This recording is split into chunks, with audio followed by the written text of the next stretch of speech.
이곳에 있으나 또 떨어져 있으나 온전히 예배드리는 예배자가 되었으면 좋겠습니다. 하버트 조지 웰즈라고 하는 사람이 쓴 대주교의 죽음이라는 단편 소설, 영국 사람이에요. 있습니다. 들어보신 분도 계실 거예요. 내용은 간단합니다. 영국의 성공의 대주교가요, 항상 성경을 보고 항상 기도하면서 굉장히 경건하게 보이는 사람입니다. 그는 어느 날 저녁 늘 하던 대로 기도를 하러 예배당을 올라갑니다. 그의 입에서 기도를 할 때면 시작하는 말은 전능하신 하나님 아버지, 천지의 주제이신 여호와 하나님, 나를 도우신 하나님, 살아계신 하나님, 이런 얘기를 많이 했습니다. 그날도 예배당에 저녁에 올라가서 그가 일성으로 오 전능하신 하나님 아버지라고 했습니다. 근데 그 순간 하늘에서 음성이 들려옵니다. 뭐냐, 무슨 일이냐 하고 음성이 들렸어요. 어떤 일이 벌어졌을까요? 그 대주교가 심장마비로 죽었다는 얘기입니다. 결론이. 여기에는 아주 날카로운 풍자가 담겨져 있습니다. 그가 아무리 직책으로 직분으로 대단한 종교적인 지도자이고 경건하게 보인다고 해도 영적인 감각이 없으면 아니라는 거예요. 아니라는 거예요. 무감각할 수 있다는 거예요. 그런 점에서 신앙은 여러분이 교회 오셔서 직분 얻는 것이 아닙니다. 절대 그렇지 않습니다. 어떤 업적과 성취와 명분을 찾자는 것도 절대 아닙니다. 그건 신앙이 아니에요. 오히려 여러분의 삶의 현실에서 가정이나 직장이나 학교나 심지어는 분주한 시장에서도 하나님을 잊어버리지 않고 하나님과의 관계를 염두에 두면서 사시는 것, 그러면서 그 안에서 하나님의 뜻이 무엇인가 고민하기도 하고요, 찾기 위해서 기도하고 또 힘이 약할 때는 도우심을 구하면서 그렇게 살아내는 것, 그게 신앙입니다. 종교적으로 사는 게 신앙이 아닙니다. 절대 그렇지 않습니다. 또 그렇게 살아내는 것을 성경에서는 하나님의 자녀 되는 권세로 산다, 이렇게 얘기했어요. 하나님 자녀 되는 권세로. 자, 그런 점에서 지난주에 달란트 비유를 살펴봤죠. 한 달란트 받은 종의 약함이 뭡니까? 주인을 오해한 것이다, 이렇게 우리가 살펴봤습니다. 그러면 성경에는 그렇지 않지만 그냥 우리가 이야기를 좀 상상을 해서 만들어내어서, 만약에 한 달란트 받은 종이 정말 주인의 마음을 알고요, 5달란트, 2달란트 받은 종처럼 자신에게 주어진 삶의 목에 있어서 정말 치열하게 믿음으로 살았다고 하면 한 달란트 받은 종도 어떻게 될까요? 착하고 충성된 종이라는 칭찬 들었을 거예요. 물론 이것은 지난주에 설명드렸지만 어떤 결과가 있다는 건 아닙니다. 기독교 신앙은 절대 그런 쪽에서 얘기하지 않습니다. 오히려 말씀드린 것처럼 자신이 서 있는 자리에서 주인의 뜻을 구별하여 자신의 삶을 믿음으로 살아낸 것, 그걸 열매라고 하는 거예요. 하나님이 받으실 열매라 얘기하는 겁니다. 자, 오늘 고린도전서 사도 바울이 기록한 서신인데 배경은 이렇습니다. 사도 바울이 2차 전도 여행에 복음의 볼모저인 이제 고린도에 가서 복음을 전합니다. 브루스길라 아굴라 부부를 만나가지고 열심히 복음을 전하는데 수많은 반대가 있었습니다. 그러나 이에 굴하지 않고 정말 디도 유스도의 집을 옮겨가면서까지 그렇게 복음을 전했거든요. 하지만 유대인들이 로마 총독 갈리오에게 사도 바울을 이제 고소를 합니다. 그런 와중에서도 사도 바울은 자기 스스로 고백을 하는데 뭐라고 고백을 하느냐? 약하며 두려워하며 심히 떨면서, 약하며 두려워하며 심히 떨면서 복음을 전했다고 얘기합니다. 성도에게 주어진 현실은요, 완벽하거나 완전한 현실이 아닐 수가 있습니다. 때로는 약하기도 하고 두렵기도 하고 떨 수 있습니다. 그러나 그 현실이 내게 주어진 현실이 아니라고 부인하는 것이 아니고요, 그렇게 약하며 두려워하며 심히 떨면서도 내게 주어진 목의 인생을 믿음 가지고 사는 거예요. 그걸 우리에게 지금 보여주고 계신 것이죠. 자, 그래서 한 1년 6개월 정도, 18개월 정도 열심히 사역을 하다가 이제 또 다른 곳에 전도를 해야 되기 때문에 고린도를 떠났어요. 근데 들려오는 소식이 만만치 않습니다. 좋은 소식이 들려오지 않습니다. 여러분, 교회는 어느 시대 어떤 교회든지 다 약점이 있습니다. 그런데 고린도 교회는요, 오히려 어떤 시대 어떤 교회보다도 더 심각한 문제를 가지고 있었습니다. 그래서 제가 오후 찬양 예배에 목회 설명회를 하면서 첫 시간에 고린도 교회를 조금 언급했지만 뭐 10가지, 11가지 심각한 문제가 있었어요. 그 가운데 하나가 파당의 문제, 분당의 문제였습니다. 무슨 얘기입니까, 여러분? 고린도 교회 안에 바울파가 있었어요. 아볼로파가 있었고 이도 저도 싫다고 하는 개바파가 있었습니다. 무슨 얘기일까요, 여러분? 말씀드린 것처럼 사도 바울은 고린도에 와서 복음을 전했거든요. 교회가 세워졌습니다. 그러니 당연히 수고한 바울에 대한 흠모하는 마음을 가진 사람들이 있는 거예요. 또 아볼로는 누구입니까? 원래 이 아볼로는 학문의 1번지라고 할 수 있는 알렉산드리아 출신으로 학문이 깊었던 사람이에요. 근데 이 사람이 진짜 복음을 경험하지 못했거든요.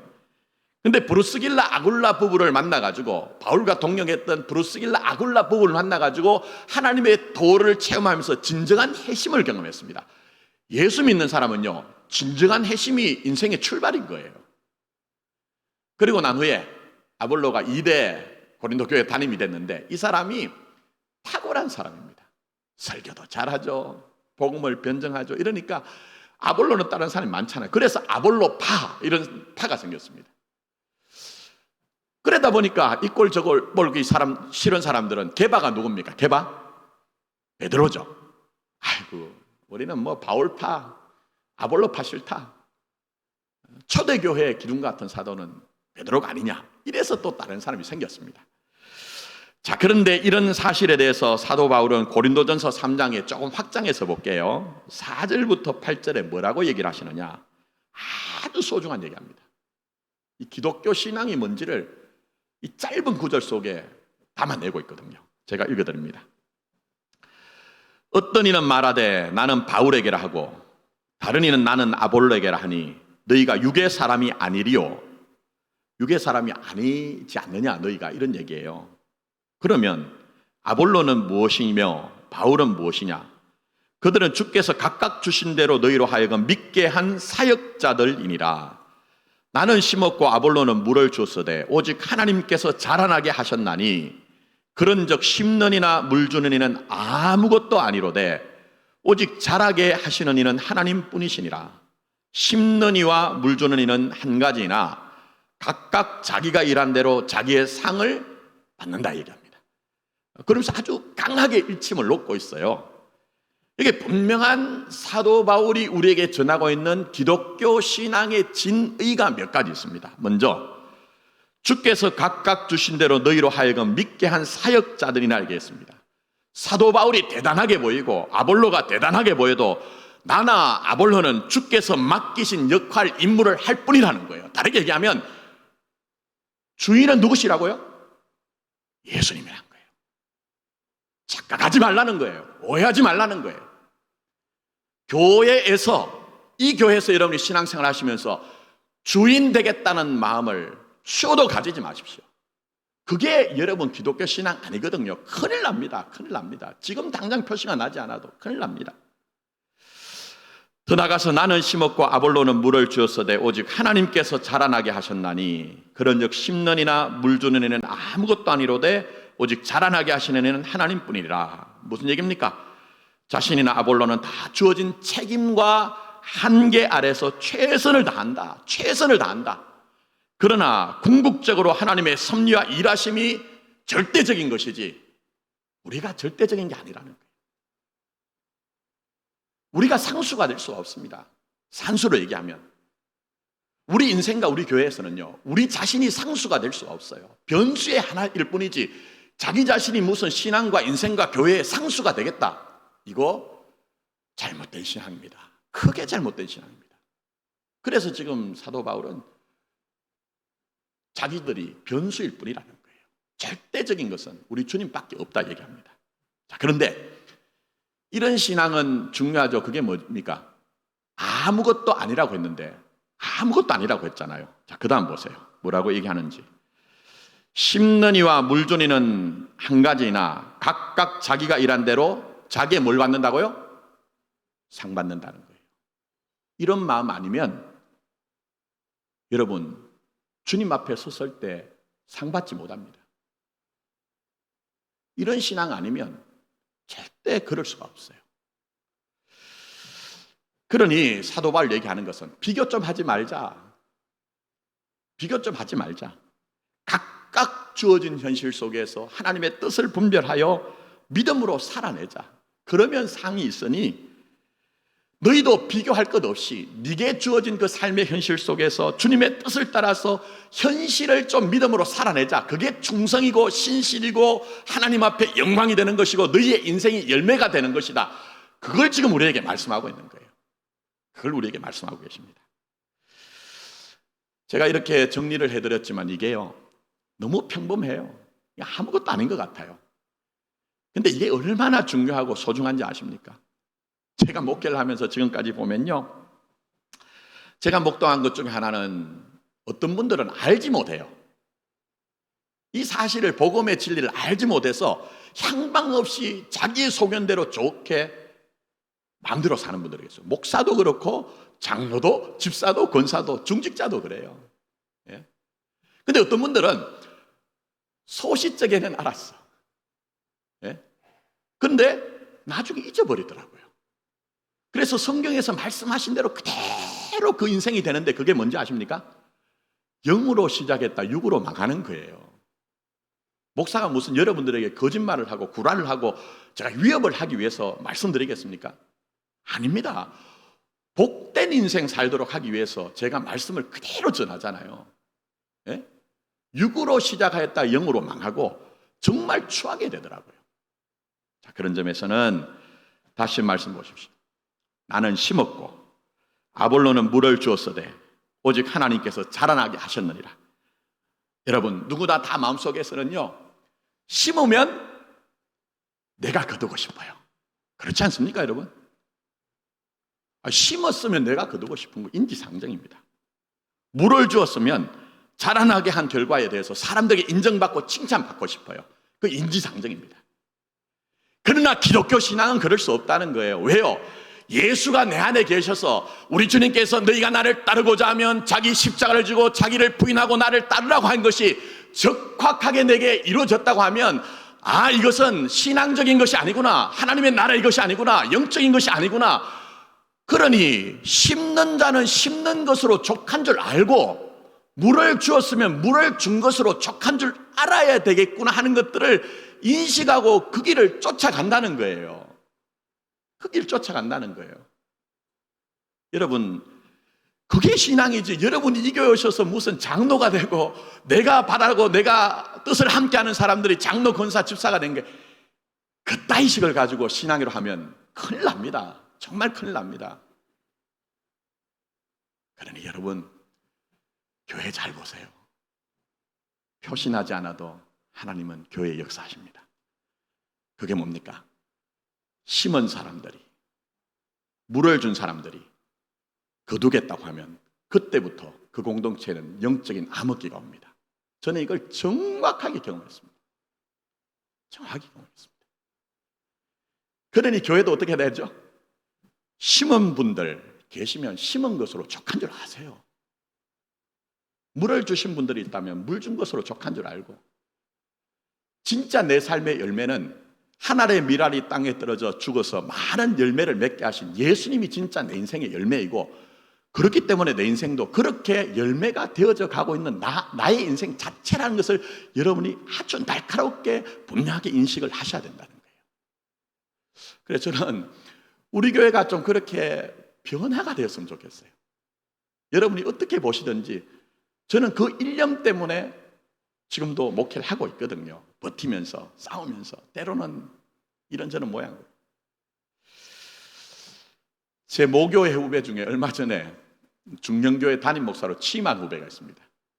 그 후배는 제가 군대를 전역하고 모교회에서 제가 교육전도사 할 때 고등학교를 올라왔을 때 제가 제자 훈련을 시킨 후배입니다.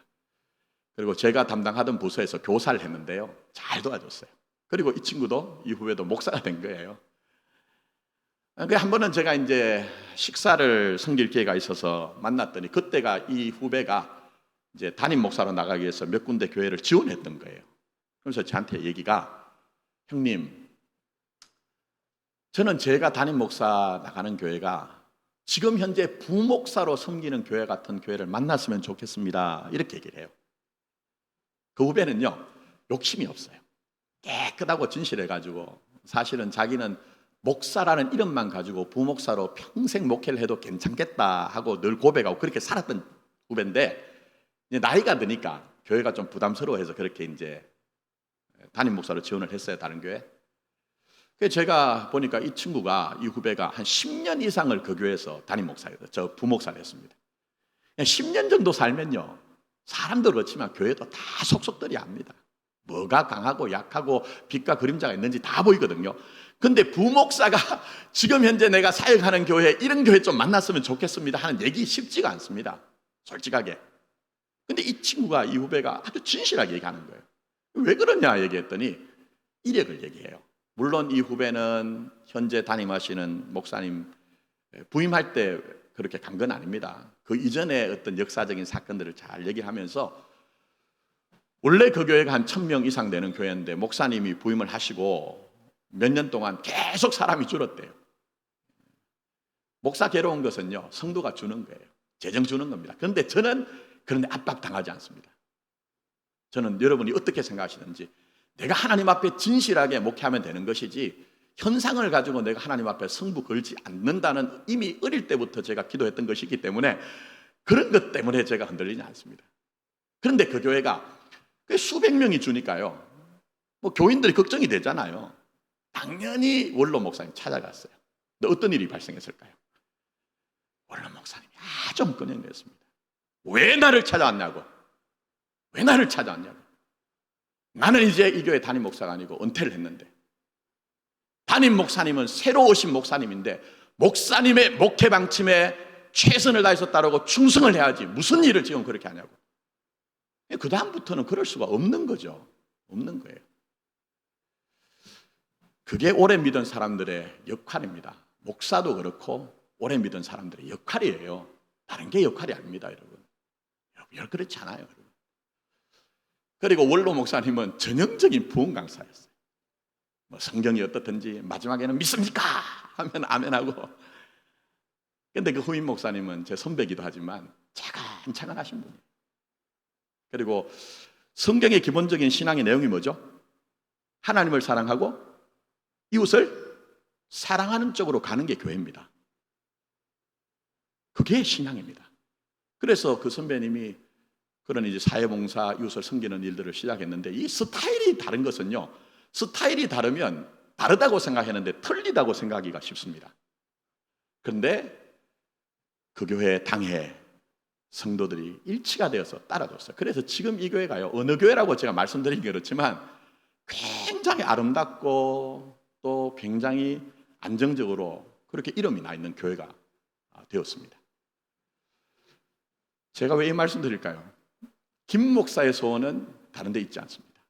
제가 우리 교회가 그렇지 않다는 것이 아니고, 정말 심은 자는 심은 자로 족한 줄 알고 물을 준 자는 준 것으로 족한 줄 알고 열매를 거두게 하시는 분은 하나님 안에 있다는 것을 고백하는 그런 목사, 성도들이 이 교회의 몸의 지체를 이루었으면 좋겠다는 거예요.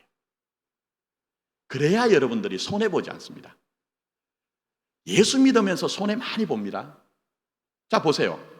물질과 시간적인 측면에서 세상 사람들은 자기 마음대로 살면서 자기를 위해 삽니다. 그런데 기껏 예수 믿으면서 내 시간과 내 물질을 바치면서까지도 그 안에 있는 하나님의 나라를 경험하지 못하고 생명을 경험하지 못해서 가난한 영혼으로 산다고 하면 얼마나 손해를 보는가 하는 거예요. 그러니 심은 분은 심은 것으로 족한 줄 알고 물을 준 사람이면 준 것으로 족한 줄 알고 하나님의 주권 아래 승복하여 항복하여 내 삶이 어디에 있든지 간에 하나님의 뜻을 분별하여 믿음으로 사는 것이 너무 중요하다는 거예요. 왜요? 말씀드린 것처럼 오늘 우리가 성시교독했죠? 우리 인생 풀의 꽃과 같이 말라집니다. 다 말라집니다.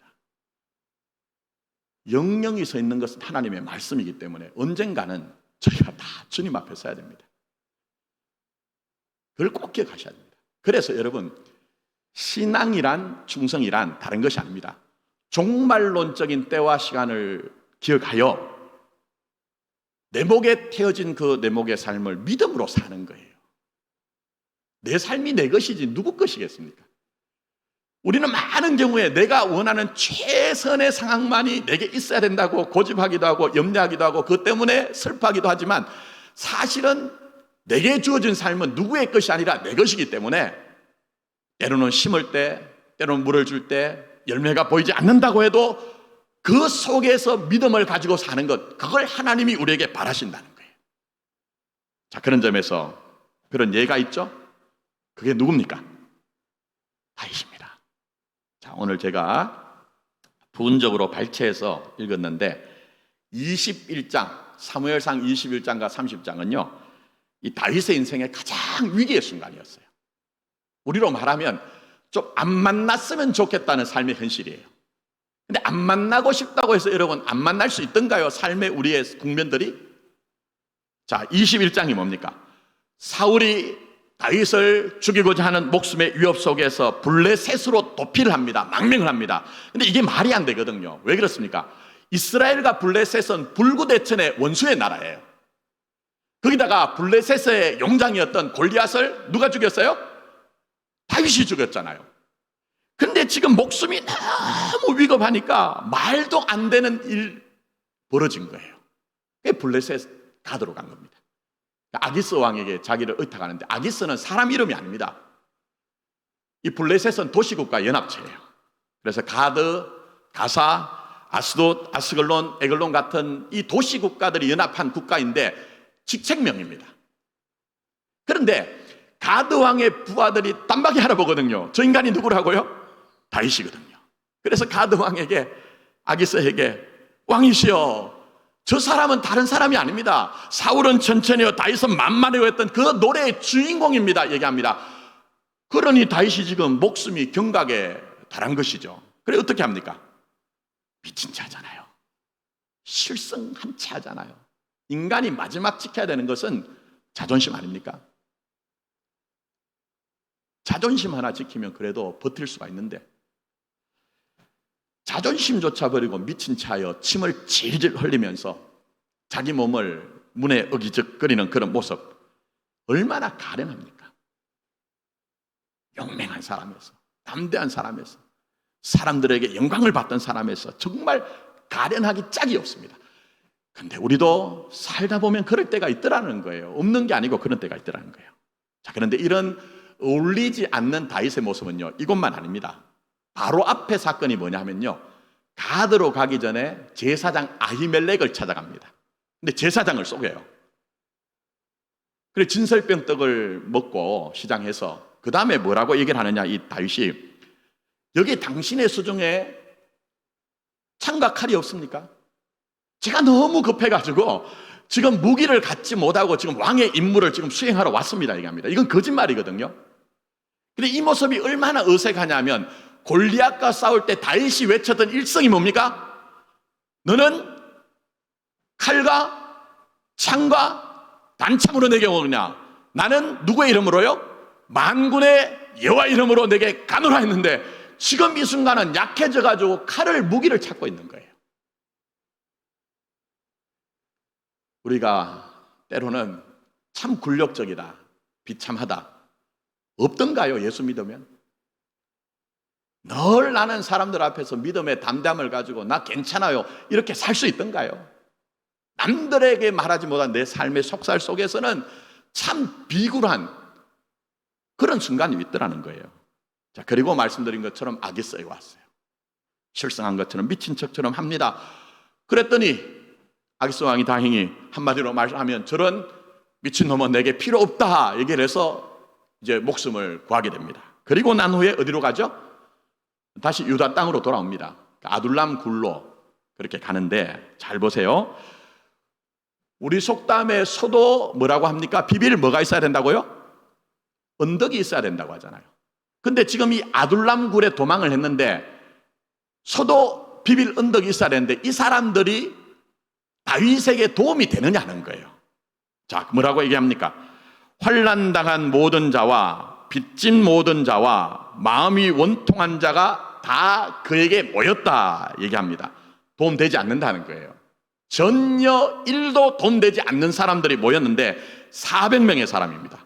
그리고 다윗은 이들의 우두머리가 되었다는데 이 얘기가 무슨 얘기냐 하면요, 구국의 영웅에서, 담대한 구국의 영웅에서 도망자 세월이 앞으로 한 10년 정도 됩니다. 세월이. 그러면 비적대의 우두머리로, 산적대의 우두머리로, 도적대의 우두머리로 추락할 위기 가운데 지금 있다는 것을 얘기합니다. 참 기막히죠. 기막히죠. 자, 그런데 동일한 게 있습니다. 그게 뭡니까? 살아낸 거예요. 아기스 왕 앞에서 미친 채 하여서 그 순간이 마치 생존하는 것이 목적인 것처럼 견디면서 살아낸 것이고, 이 아둘람 굴에서도 생존하는 것이 목적인 것처럼 견디며 살아낸 거예요.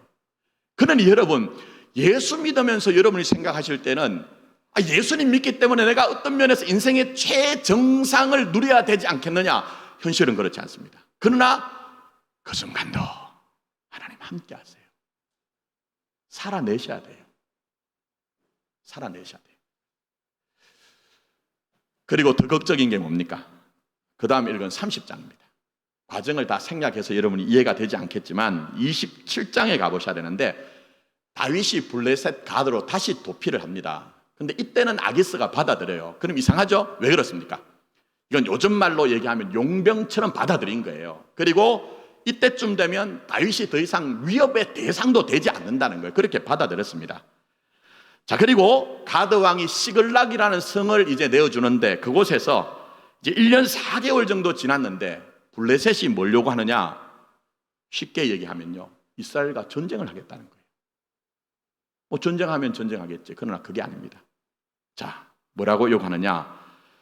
너는 밝히 알라. 너와 내 사람들이 나와 함께 나가서 군대에 참여할 것이다. 무슨 얘기입니까? 동족 이스라엘과의 전투에서 네가 나와서 싸우라는 거예요. 네 진정성을 보이라는 거예요. 그러면 여러분, 다윗이 정말 고민이 안 되겠습니까? 번민이 안 되겠습니까? 거절하면 자기의 진정성이 인정을 받지 못하니 자기도 목숨이 위험하고, 그렇다고 칼 들고 창 들고 나가서 동족의 머리를 벨 수 없잖아요. 그러니 얼마나 고민되고 염려가 되겠습니까? 우리도 살다 보면 그런 고민과 염려가 있거든요. 근데 다행히 이 블레셋의 방백들이 다윗을 배척합니다. 다시 시글락으로 돌아옵니다. 근데 그것도 깨어난 게 아니에요. 왜 그렇습니까? 동족을 죽이지 않아서 다행이지만, 저 사람들이 나를 의심하는구나. 어쩌면 나도 저 사람들의 칼날에 정말 죽을 수 있겠구나 하는 생각이 들고 모골이 송연했을 거예요. 걱정 속에서. 자, 그런데 시글락에 돌아왔습니다. 돌아와 보니 사달이 일어난 거예요. 무슨 얘기입니까?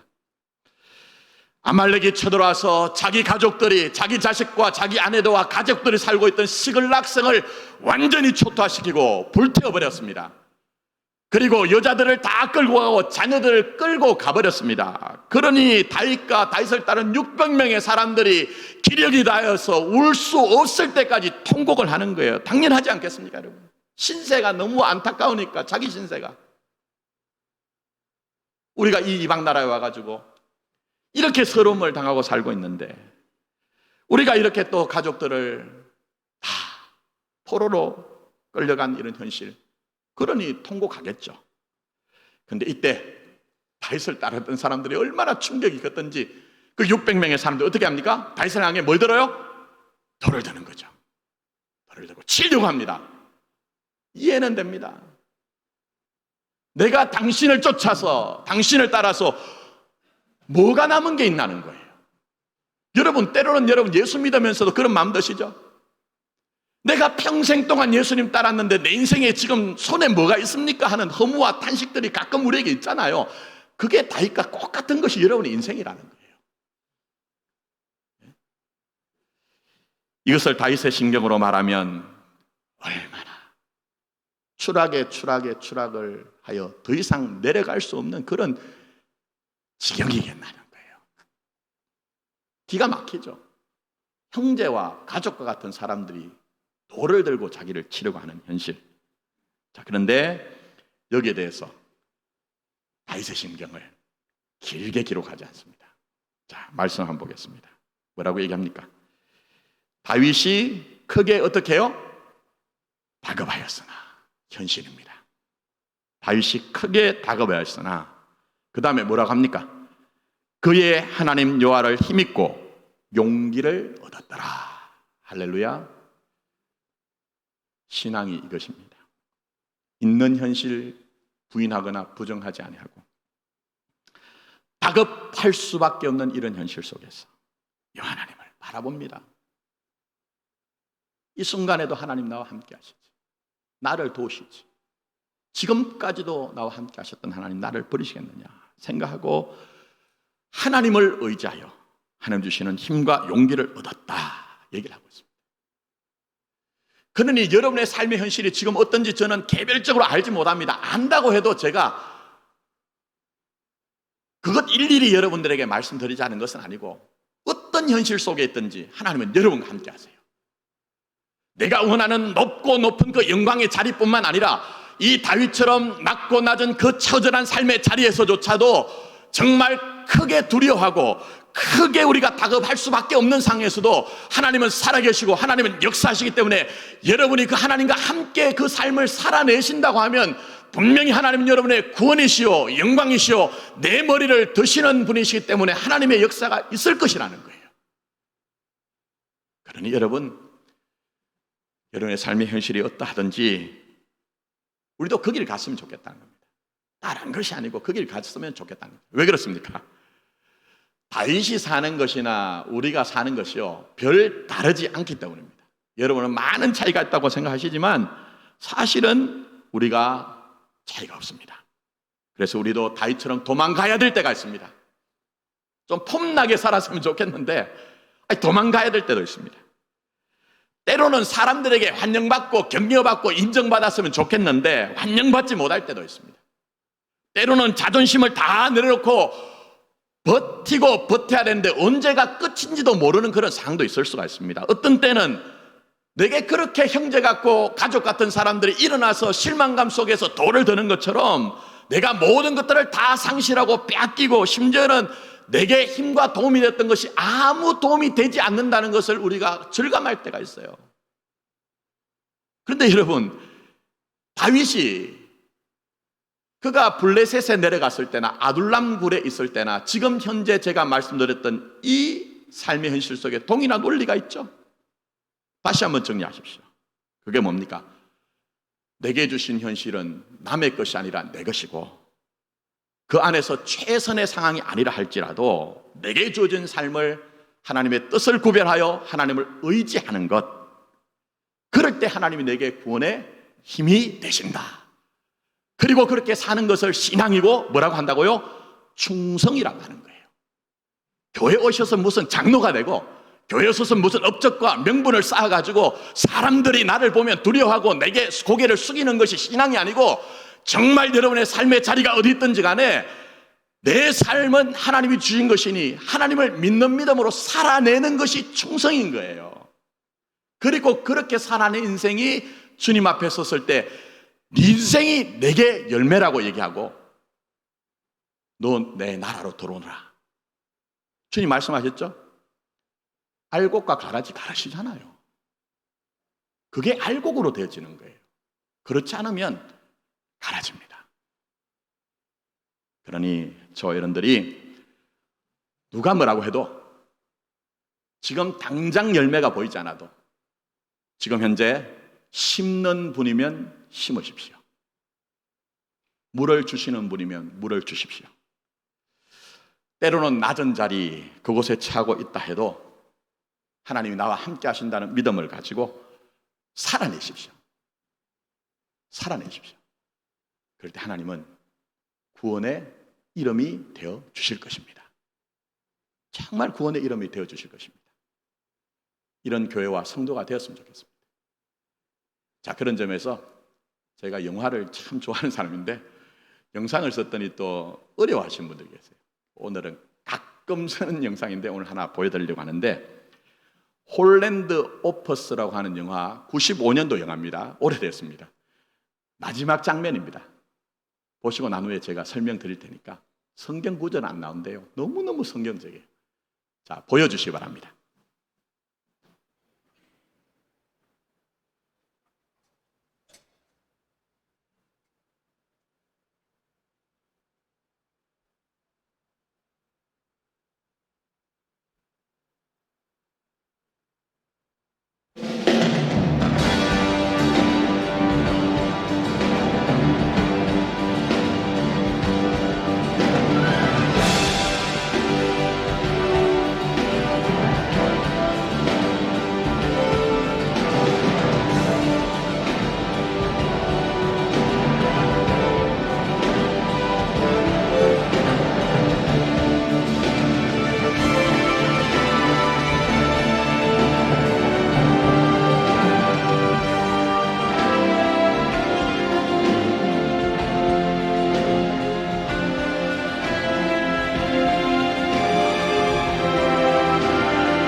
뭔가 하시겠는데 보신 분이 계신지 모르겠습니다.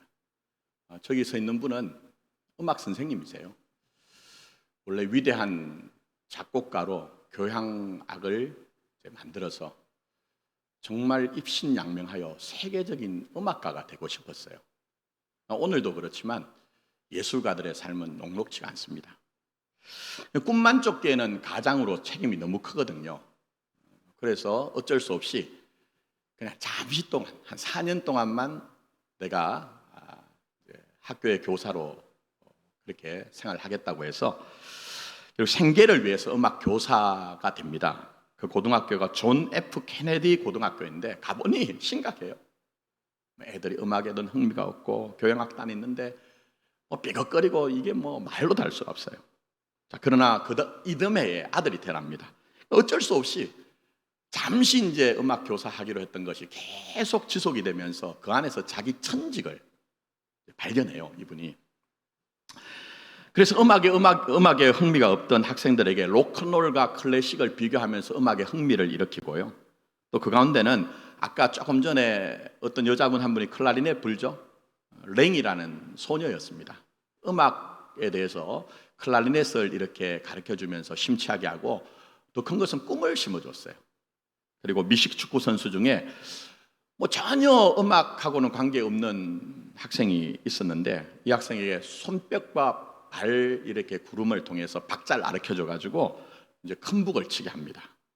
그러나 여러분, 미국은 무노등 무임금이 철저하죠. 교사들은 여름에 겨울에 방학 때 주급이 안 나옵니다. 어쩔 수 없이 생계를 위해서 자기 제자들 학생들 면허를 따면은, 자동차 면허를 따면 운전 교습을 이렇게 맡아가지고 하고 이래요. 그래 보람을 찾죠. 근데 그 사이에 참 아픔도 있습니다. 그것은 이 선생님이 존 콜트레인이라고 하는 음악가를 굉장히 존경해서 아들의 이름을 콜이라고 지었는데요. 태어났는데 90%가 청각장애예요. 듣질 못하는 거예요. 그리고 제가 좀 전에 말씀드렸죠. 그 미식 축구 선수 큰 북을 치도록 했는데 러스라는 얘가 이제 그 월남 전쟁에 나가서 목숨을 잃어요.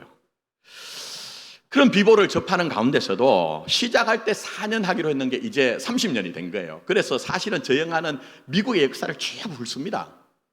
그래서 애들이 좋아하는 음악도 뭐 처음에는 비틀즈였다가 스티브 원더가 됐다가 뭐 힙합을 좋아하고 자동차도 막 변해가고 패션도 변해가는데 홀랜드 선생님도 변합니다. 어떻게 해요? 초로의 노인이 된 거예요. 그리고 학교 사정이 변해가지고 더 이상 예능을 하지 않겠다고 해가지고 은퇴를 이제 하시는 거예요. 음악 과목이 폐지가 되면서. 그래서 조금 전에 망원경을 보시는 분이 사모님이거든요. 그 사모님하고 아들이 이제 그 아들은 잘 컸습니다. 아버지를 존경하는데 마지막에 은퇴식 하는데 그 사모님하고 그 다음에 아들이 이제 손을 잡고 은퇴식에 와요. 근데 아까 클래리넷을 불던 그 랭이라는 소녀가 지금 현재는 오하이오 주지사가 된 겁니다. 선생님을 만나서 꿈을 가지고 희망을 가지면서 오하이오 주지사가 된 거예요. 사실은 이 선생님은 자기 인생이 큰 음악가가 되고 싶었지만 지금은 무명한 교사로 지내다가 사실은 그냥 은퇴하잖아요. 근데 이 랭이라는 주지사가 이 주지사가 뭐라고 얘기를 하느냐 이렇게 얘기합니다. 잘 한번 들어보십시오. 선생님은 자신의 곡으로 유명해지고 싶으셨죠. 그러나 그 꿈이 이루어지지 않아 자책하고 후회하셨죠. 하지만 선생님, 주위를 돌아보세요. 우리 모두가 선생님의 가르침을 받았고 훌륭하게 성장했습니다. 우리가 바로 선생님의 교향곡이고 멜로디고 음표이고 인생의 음악입니다. 이런 얘기예요. 그러면서 들고 있던 지휘봉을 선생님한테 드리니까 커튼이 열리면서 보신 것처럼 아버지와 아들과 딸, 어머니와 아들과 딸, 그 교향악단이 지금 이 선생님이 작곡한 아메리카 심포니라는 곡을 연주하는 장면이에요. 자, 왜 이 말씀드립니까? 히브리서 12장에 우리에게 많은 정인이 있대요. 여러분, 정말 주님 앞에 섭니다. 정인들 앞에서 세상으로 유명한 자인지 모르지만 그냥 위대한 음악가가 되려고 하다가 30년을 교사로 봉직했더니 그와 함께 살아낸 사람들이 뭐라고 합니까? 선생님이 바로 우리 자신이 선생님의 음악 아닙니까? 이런 얘기를 하잖아요. 저는 종말론적인 것을 저 안에서 봅니다.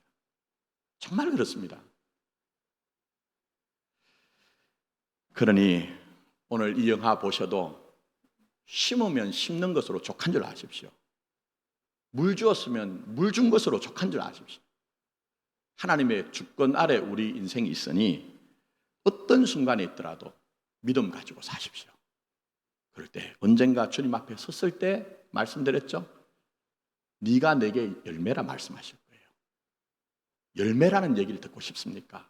가라지라는 얘기를 듣고 싶습니까? 네가 내게 열매다. 네 인생이 아름다운 음악이었다. 그러니 내 나라에 들어와서 네가 나를 영광을 찬송하는 그런 하나님의 백성이 되었으면 좋겠다는 그런 하나님의 인정과 칭찬 받아야 되지 않겠습니까? 우리 이 길 갑시다. 누가 뭐라고 해도 여러분에게 주어진 삶의 현실 믿음으로 감당함으로 말미암아 영광에 발견되는 여러분이 되기를 예수님의 이름으로 축복합니다. 기도드리도록 하겠습니다. 아버지 하나님,